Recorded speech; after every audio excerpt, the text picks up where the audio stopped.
What's up guys, Aaron here, and today I just wanted to make a really quick video on why everyone should learn at least basic web scraping. And yes, I mean everyone, not just professional software developers. It can really help you automate things like Excel and save you a ton of time. And we'll do a little math to show you how much time it can actually save you. So let's start with number one, which is, as I already kind of mentioned, web scraping allows you to automate certain tasks. I'll give you an example for myself, right? I have a couple different revenue streams, and I'm not flexing. They're all pretty small, but they add together to be okay, all right? So I have these revenue streams and they're in different dashboards. One is YouTube, one is an affiliate dashboard, and one is my course dashboard. Okay, so that's great. So they're behind 3 different logins, and in order to see how much I made in a day, I actually have to go manually copy and paste them. So I have to log into this one, copy it, paste it, and they want to be secure, so they make you log in every time, right? Monotonous, redundant stuff, all right? That was at least until I set up a web scraping job to do this automatically for me every day. My web scraper now logs into each account, it scrapes the exact number I need, and it puts it in Google Sheets for me. So pretty nice. So let's just say this took me 10 minutes. Maybe that's on the longer side, okay? But if it actually takes me 10 minutes a day and I do this every day for a year, 365 days, then in total, that is 3,600 minutes per year I'm doing this super boring task. And if you do the math, that's actually 60 hours. So a work week and a half in a year that I'm wasting doing something really redundant, and I just replaced it with web scraping. So there's probably at least one thing in your workflow or in your life that could benefit from doing something like this. Okay, so that's reason number one. Let's move on to reason number 2. And this is getting data. Now it can be getting data for an app, getting data for research you're doing, or a number of different things, but let me just explain in the context of an app, okay? So just think of any website that you would normally use. That website is generally only as interesting as the content in it.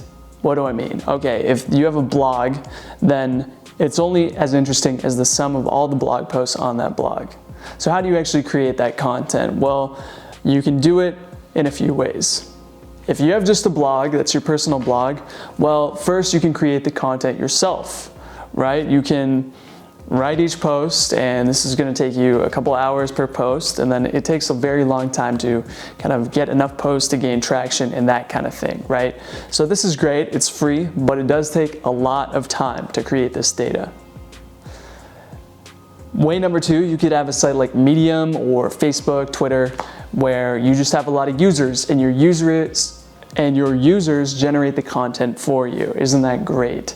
The problem is getting users is really hard.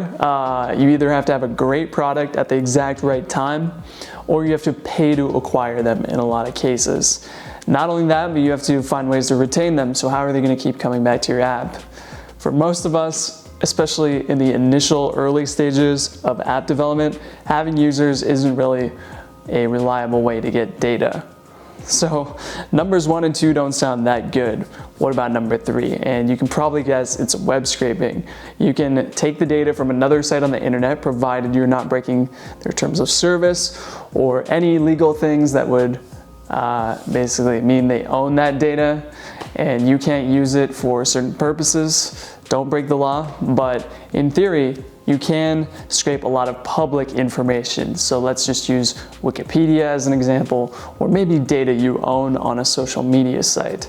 So those are all well and good, and they are free ways to get data that are neither time or cost expensive.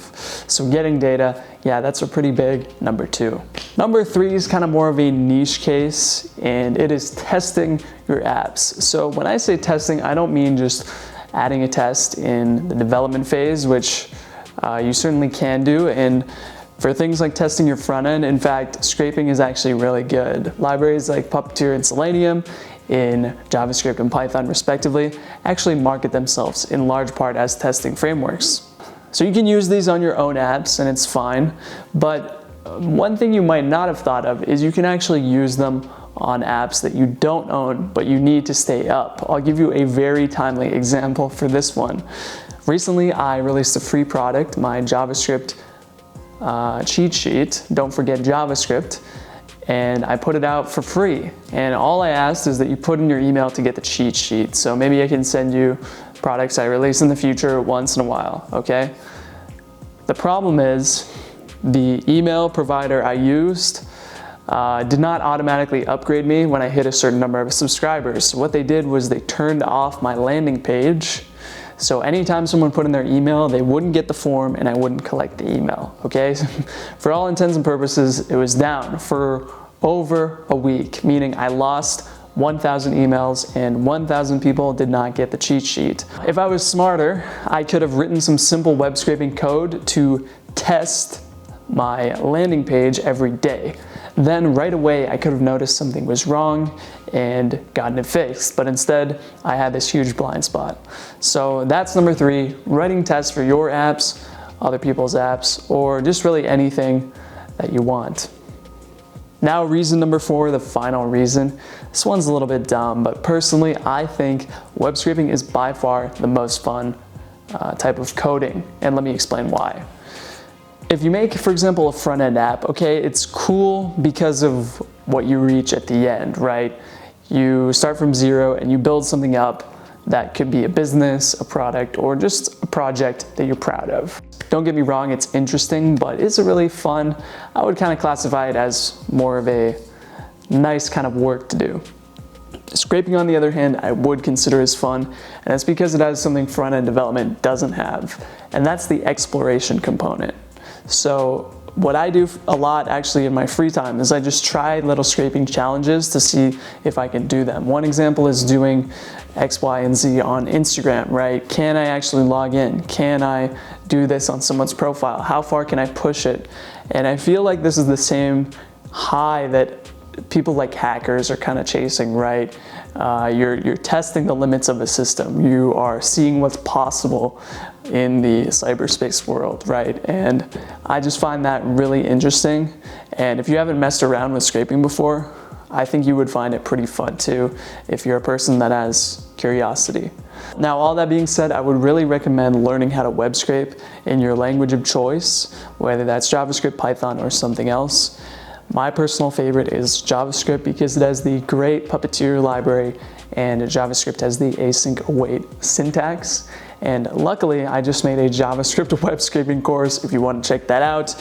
Whether you don't know scraping at all or you know scraping in Python and you want to learn JavaScript to see the things that it can offer you, I highly recommend learning JavaScript web scraping. So check out my course, link in the description if you have time for that.